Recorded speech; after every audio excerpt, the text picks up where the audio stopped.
सियावर रामचंद्र की सियावर रामचंद्र की जय सिया राम। उत्तर प्रदेश की राज्यपाल आनंदीबेन पटेल, राष्ट्रीय स्वयंसेवक संघ के परम पूजनीय सरसंघ चालक डॉक्टर मोहन भागवत जी, उत्तर प्रदेश के मुख्यमंत्री योगी आदित्यनाथ जी, श्री राम जन्मभूमि तीर्थ क्षेत्र ट्रस्ट के अध्यक्ष पूज्य महंत नृत्य गोपाल दास जी, पूज्य संत समाज, यहां पधारे सभी भक्तगण, देश और दुनिया से इस ऐतिहासिक पल के साक्षी बन रहे कोटि कोटि राम भक्त, देवी और सज्जनों, आज अयोध्या नगरी भारत की सांस्कृतिक चेतना के एक और उत्कर्ष बिंदु की साक्षी बन रही है। आज संपूर्ण भारत, संपूर्ण विश्व राममय है।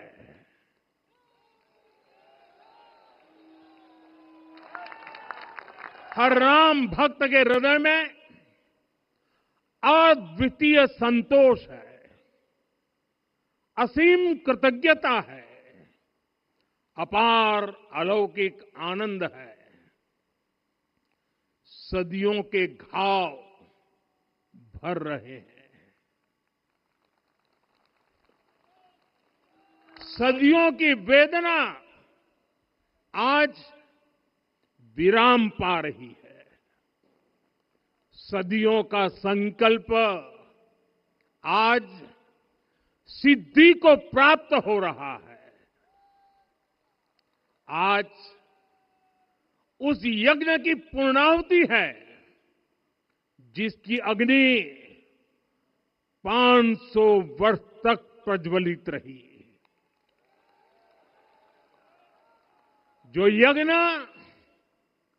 एक पल भी आस्था से डिगा नहीं, एक पल भी विश्वास से टूटा नहीं। आज भगवान श्री राम के गर्भगृह की अनंत ऊर्जा, श्री राम परिवार का दिव्य प्रताप इस धर्म ध्वजा के रूप में इस दिव्यतम भव्यतम मंदिर में प्रतिष्ठापित हुआ है। और साथियों, ये धर्म ध्वजा केवल एक ध्वजा नहीं, ये भारतीय सभ्यता के पुनर्जागरण का ध्वज है। इसका भगवा रंग, इस पर रचित सूर्य वंश की ख्याति, वर्णित ओम शब्द और अंकित कोविदार वृक्ष राम राज्य की कीर्ति को प्रतिरूपित करता है। ये ध्वज संकल्प है, ये ध्वज सफलता है, ये ध्वज संघर्ष से सृजन की गाथा है, ये ध्वज सदियों से चले आ रहे स्वप्नों का साकार स्वरूप है। ये ध्वज संतों की साधना और समाज की सहभागिता की सार्थक परिणति है। साथियों, आने वाली सदियों और सहस्त्र शताब्दियों तक ये धर्म ध्वज प्रभु राम के आदर्शों और सिद्धांतों का उद्घोष करेगा। ये धर्म ध्वज आह्वान करेगा, सत्यमेव जयते नानृतम, यानी जीत सत्य की ही होती है, असत्य की नहीं। ये धर्म ध्वज उद्घोष करेगा, सत्यम एक पदम, ब्रह्म सत्य धर्म प्रतिष्ठित, अर्थात सत्य ही ब्रह्म का स्वरूप है, सत्य में ही धर्म स्थापित है। ये धर्म ध्वज प्रेरणा बनेगा, प्राण जाए पर वचन न जाहि, अर्थात जो कहा जाए वही किया जाए।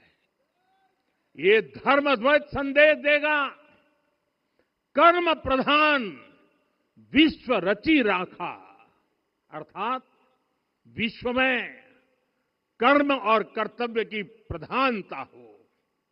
ये धर्म ध्वज कामना करेगा, बैर न विग्रह आस न त्रासा, सुखमय ताहि सदा सब आशा, यानी भेदभाव, पीड़ा, परेशानी से मुक्ति, समाज में शांति और सुख हो।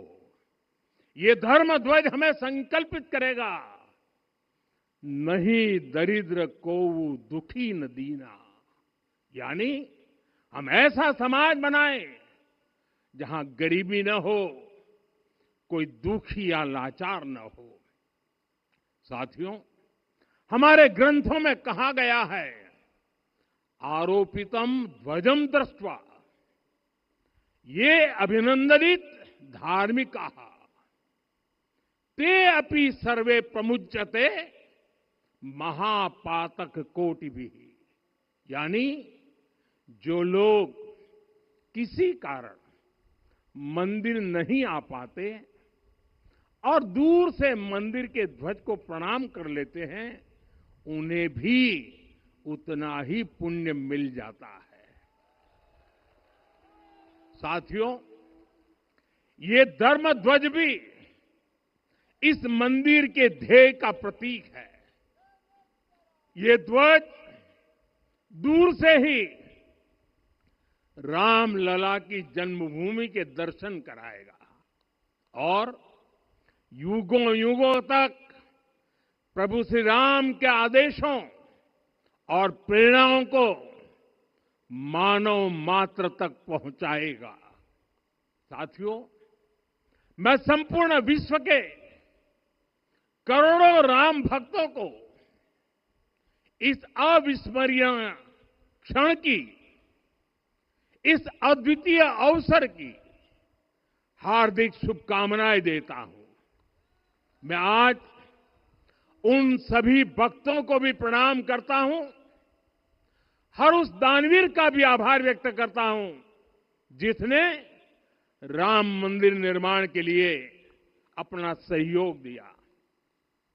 मैं राम मंदिर के निर्माण से जुड़े हर श्रमवीर, हर कारीगर, हर योजनाकार, हर वास्तुकार, सभी का अभिनंदन करता हूं।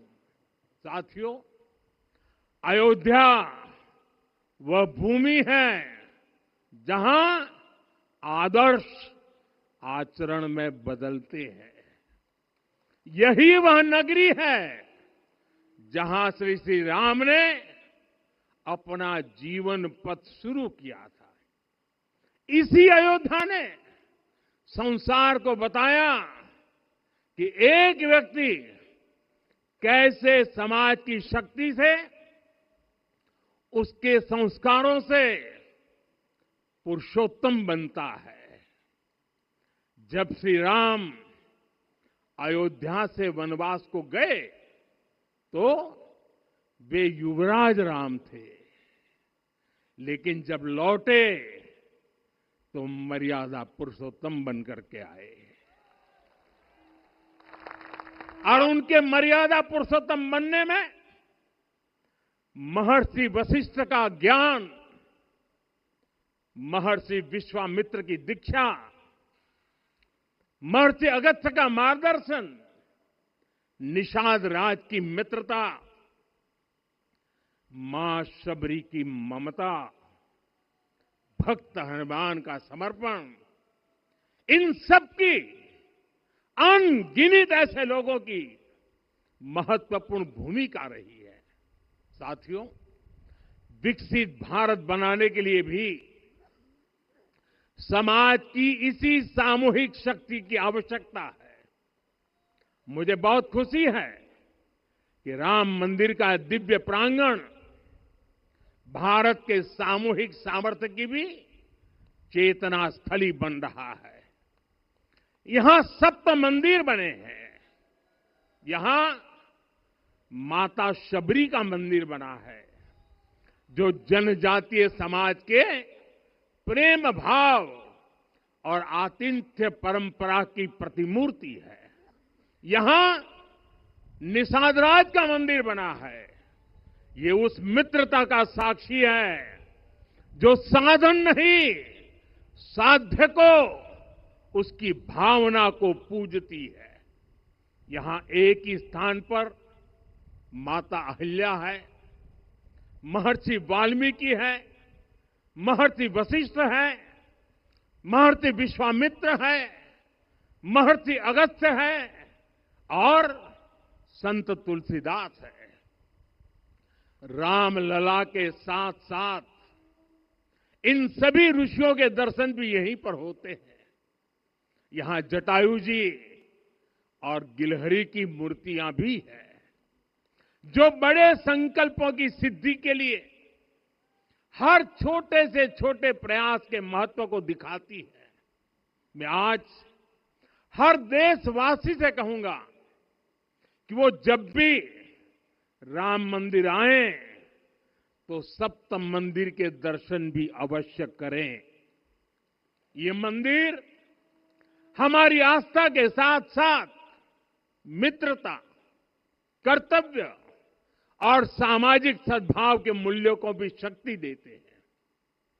साथियों, हम सब जानते हैं, हमारे राम भेद से नहीं, भाव से जुड़ते हैं। उनके लिए व्यक्ति का कुल नहीं, उसकी भक्ति महत्वपूर्ण है। उन्हें वंश नहीं, मूल्य प्रिय है। उन्हें शक्ति नहीं, सहयोग महान लगता है। आज हम भी उसी भावना से आगे बढ़ रहे हैं।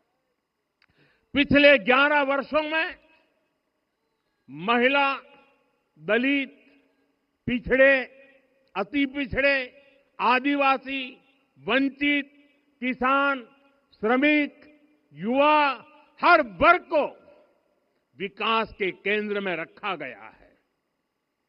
जब देश का हर व्यक्ति, हर वर्ग, हर क्षेत्र सशक्त होगा, तब संकल्प की सिद्धि में सबका प्रयास लगेगा और सबके प्रयास से ही 2047 जब देश आजादी के 100 साल मनाएगा, हमें 2047 तक विकसित भारत का निर्माण करना ही होगा। साथियों, रामलला की प्राण प्रतिष्ठा के ऐतिहासिक अवसर पर मैंने राम से राष्ट्र के संकल्प की चर्चा की थी। मैंने कहा था कि हमें आने वाले 1000 वर्षों के लिए भारत की नींव मजबूत करनी है। हमें याद रखना है, जो सिर्फ वर्तमान का सोचते हैं वो आने वाली पीढ़ियों के साथ अन्याय करते हैं। हमें वर्तमान के साथ साथ भावी पीढ़ियों के बारे में भी सोचना है, क्योंकि हम जब नहीं थे ये देश तब भी था, जब हम नहीं रहेंगे ये देश तब भी रहेगा। हम एक जीवंत समाज है, हमें दूरदृष्टि के साथ ही काम करना होगा। हमें आने वाले दशकों, आने वाली सदियों को ध्यान में रखना ही होगा। और साथियों, इसके लिए भी हमें प्रभु राम से सीखना होगा। हमें उनके व्यक्तित्व को समझना होगा। हमें उनके व्यवहार को आत्मसात करना होगा। हमें याद रखना होगा, राम यानी आदर्श, राम यानी मर्यादा, राम यानी जीवन का सर्वोच्च चरित्र, राम यानी सत्य और पराक्रम का संगम। दिव्य गुणे शक्र समो रामः सत्य पराक्रमः। राम यानी धर्म पथ पर चलने वाला व्यक्तित्व। रामः सत्पुरुषो लोके सत्यः सत्यपरायणः। राम यानी जनता के सुख को सर्वोपरि रखना, प्रजा सुखत्वे चंद्रस्य। राम यानी धर्म और क्षमा का दरिया। वसुधाया क्षमा गुणे है। राम यानी ज्ञान और विवेक की पराकाष्ठा। बुद्ध या बृहस्पति तुल्य। राम यानी कोमलता में दृढ़ता। मृदु पूर्वज भाषते। राम यानी कृतज्ञता का सर्वोच्च उदाहरण। कदाचन नोपकारेण कृति नैकेन तुष्यति। राम यानी श्रेष्ठ संगति का चयन। शीला वृद्धे ज्ञान वृद्धे वयोवृद्धे च सज्जनई। राम यानी विनम्रता में महाबल। वीर्यवान च वीर्यण महता स्वेन विस्मितः। राम यानी सत्य का अडिग संकल्प। न च अनुत्र कथो विद्वान। राम यानी जागरूक, अनुशासित और निष्कपट मन। निस्तिंद्र अपम्रत च स्वदोष परदोषवित। साथियों, राम सिर्फ एक व्यक्ति नहीं, राम एक मूल्य है, एक मर्यादा है, एक दिशा है। अगर भारत को साल 2047 तक विकसित बनाना है, अगर समाज को सामर्थ्यवान बनाना है, तो हमें अपने भीतर राम को जगाना होगा। हमें अपने भीतर के राम की प्राण प्रतिष्ठा करनी होगी। और इस संकल्प के लिए आज से बेहतर दिन और क्या हो सकता है। साथियों, 25 नवंबर का यह ऐतिहासिक दिन अपनी विरासत पर गर्व का एक और अद्भुत क्षण लेकर आया है। इसकी वजह है धर्म ध्वजा पर अंकित कोविदार वृक्ष। ये कोविदार वृक्ष इस बात का उदाहरण है कि जब हम अपनी जड़ों से कट जाते हैं तो हमारा वैभव इतिहास के पन्नों में दब जाता है। साथियों, जब भरत अपनी सेना के साथ चित्रकूट पहुंचे तो लक्ष्मण ने दूर से ही अयोध्या की सेना को पहचान लिया। ये कैसे हुआ, इसका वर्णन वाल्मीकि जी ने किया है। और वाल्मीकि जी ने क्या वर्णन किया है? उन्होंने कहा है, विराजित उद्गत स्कंधम कोविदार ध्वजः रथे। लक्ष्मण कहते हैं, राम, सामने जो तेजस्वी प्रकाश में विशाल वृक्ष जैसा ध्वज दिखाई दे रहा है, वही अयोध्या की सेना का ध्वज है। उस पर कोविदार का शुभ चिन्ह अंकित है। साथियों, आज जब राम मंदिर के प्रांगण में कोविदार फिर से प्रतिष्ठित हो रहा है, यह केवल एक वृक्ष की वापसी नहीं है, यह हमारी स्मृति की वापसी है, हमारी अस्मिता का पुनर्जागरण है, हमारी स्वाभिमानी सभ्यता का पुनः उद्घोष है। कोविदार वृक्ष हमें याद दिलाता है कि जब हम अपनी पहचान भूलते हैं तो हम स्वयं को खो देते हैं, और जब पहचान लौटती है तो राष्ट्र का आत्मविश्वास भी लौट आता है। और इसलिए मैं कहता हूं, देश को आगे बढ़ना है तो अपनी विरासत पर गर्व करना होगा। साथियों, अपनी विरासत पर गर्व के साथ साथ एक और बात भी महत्वपूर्ण है, और वो है गुलामी की मानसिकता से पूरी तरह मुक्ति। आज से 190 साल पहले 190 साल पहले साल 1835 में 1835 में मैकाले नाम के एक अंग्रेज ने भारत को अपनी जड़ों से उखाड़ने के बीज बोए थे। मैकाले ने भारत में मानसिक गुलामी की नींव रखी थी। 10 साल बाद यानी 2035 में उस अपवित्र घटना को 200 वर्ष पूरे हो रहे हैं। कुछ दिन पहले मैंने एक कार्यक्रम में आग्रह किया था कि हमें आने वाले 10 वर्षों तक उस 10 वर्षों का लक्ष्य लेकर चलना है कि भारत को गुलामी की मानसिकता से मुक्त करके रहेंगे। साथियों, सबसे बड़ा दुर्भाग्य यह है कि मैकाले ने जो कुछ सोचा था उसका प्रभाव कहीं व्यापक हुआ। हमें आजादी मिली, लेकिन हीन भावना से मुक्ति नहीं मिली। हमारे यहां एक विकार आ गया कि विदेश की हर चीज, हर व्यवस्था अच्छी है और जो हमारी अपनी चीजें हैं उनमें खोट ही खोट है। साथियों, गुलामी की यही मानसिकता है जिसने लगातार यह स्थापित किया। हमने विदेशों से लोकतंत्र लिया।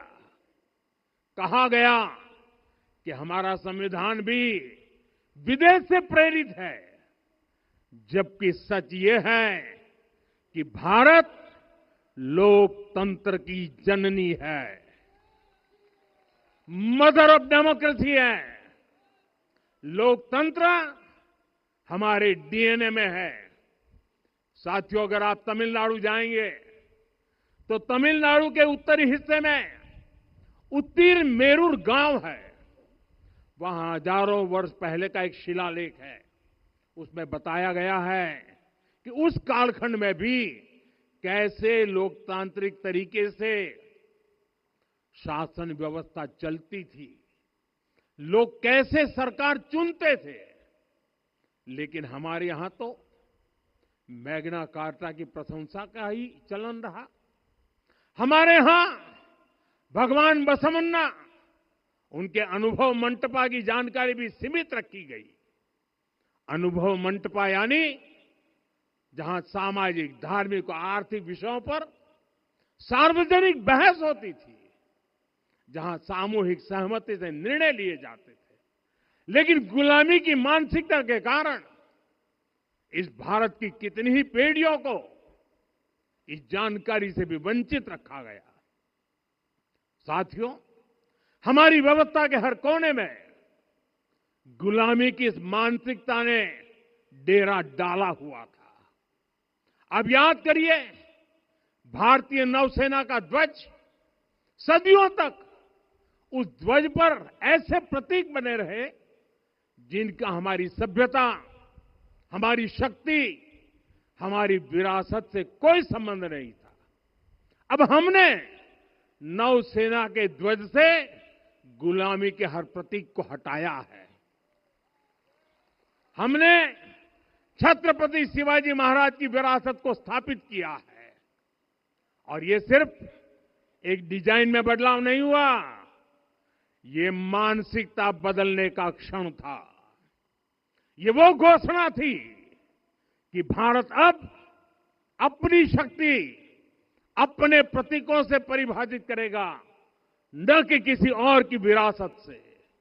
और साथियों, यही परिवर्तन आज अयोध्या में भी दिख रहा है।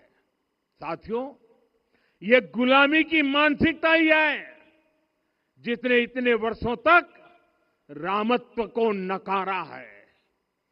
भगवान राम अपने आप में एक वैल्यू सिस्टम है। ओरछा के राजा राम से लेकर रामेश्वरम के भक्त राम तक और शबरी के प्रभु राम से लेकर मिथिला के पाहुन राम जी तक भारत के हर घर में, हर भारतीय के मन में और भारतवर्ष के हर कण कण में राम है। लेकिन गुलामी की मानसिकता इतनी हावी हो गई कि प्रभु राम को भी काल्पनिक घोषित किया जाने लगा। साथियों, अगर हम ठान लें अगले 10 साल में मानसिक गुलामी से पूरी तरह मुक्ति पा लेंगे और तब जाकर के ऐसी ज्वाला प्रज्वलित होगी, ऐसा आत्मविश्वास बढ़ेगा कि 2047 तक विकसित भारत का सपना पूरा होने से भारत को कोई रोक नहीं पाएगा। आने वाले 1000 वर्ष के लिए भारत की नींव तभी सशक्त होगी जब मैकाले की गुलामी के प्रोजेक्ट को हम अगले 10 साल में पूरी तरह ध्वस्त करके दिखा देंगे। साथियों, अयोध्या धाम में रामलला का मंदिर परिसर भव्य से भव्यतम हो रहा है और साथ ही अयोध्या को संवारने का काम लगातार जारी है। आज अयोध्या फिर से वह नगरी बन रही है जो दुनिया के लिए उदाहरण बनेगी। त्रेता युग की अयोध्या ने मानवता को नीति दी। 21वीं सदी की अयोध्या मानवता को विकास का नया मॉडल दे रही है। तब अयोध्या मर्यादा का केंद्र थी, अब अयोध्या विकसित भारत का मेरुदंड बनकर उभर रही है। साथियों, भविष्य की अयोध्या में पौराणिकता और नूतनता का संगम होगा। सरयू जी की अमृत धारा और विकास की धारा एक साथ बहेगी। यहां आध्यात्म और आर्टिफिशियल इंटेलिजेंस दोनों का तालमेल दिखेगा। राम पथ, भक्ति पथ और जन्मभूमि पथ से नई अयोध्या के दर्शन होते हैं। अयोध्या में भव्य एयरपोर्ट है। अयोध्या में आज शानदार रेलवे स्टेशन है। वंदे भारत और अमृत भारत एक्सप्रेस जैसी ट्रेनें अयोध्या को बाकी देश से जोड़ रही हैं।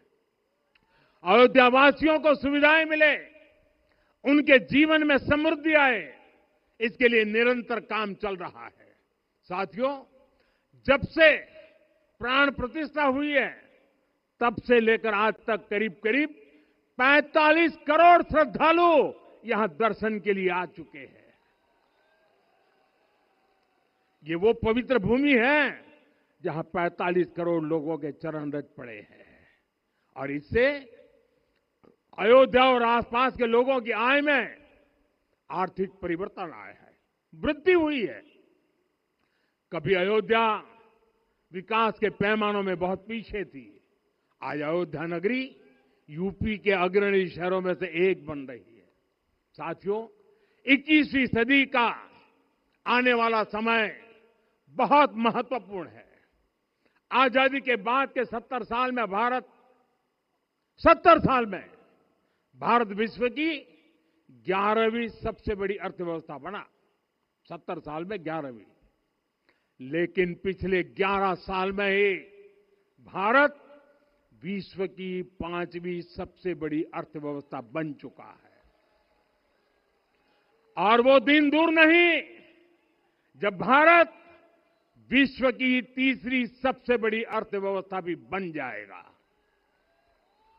आने वाला समय नए अवसरों का है, नई संभावनाओं का है और इस अहम कालखंड में भी भगवान राम के विचार ही हमारी प्रेरणा बनेंगे। जब श्री राम के सामने रावण विजय जैसा विशाल लक्ष्य था, तब उन्होंने कहा था, सौरज धीरज ते ही रथ चाका, सत्यशील दृढ़ ध्वज पताका। बल विवेक दम परहित गोरे, क्षमा कृपा समता रजु जोरे।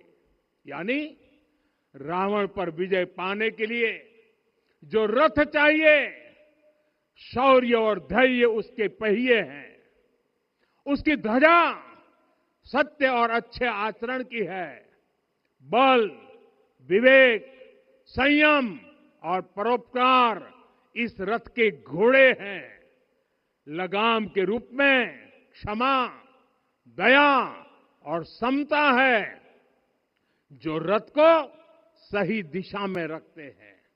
साथियों, विकसित भारत की यात्रा को गति देने के लिए ऐसा ही रथ चाहिए, ऐसा रथ जिसके पहिए शौर्य और धैर्य हो, यानी चुनौतियों से टकराने का साहस भी हो और परिणाम आने तक दृढ़ता से डटे रहने का धैर्य भी हो।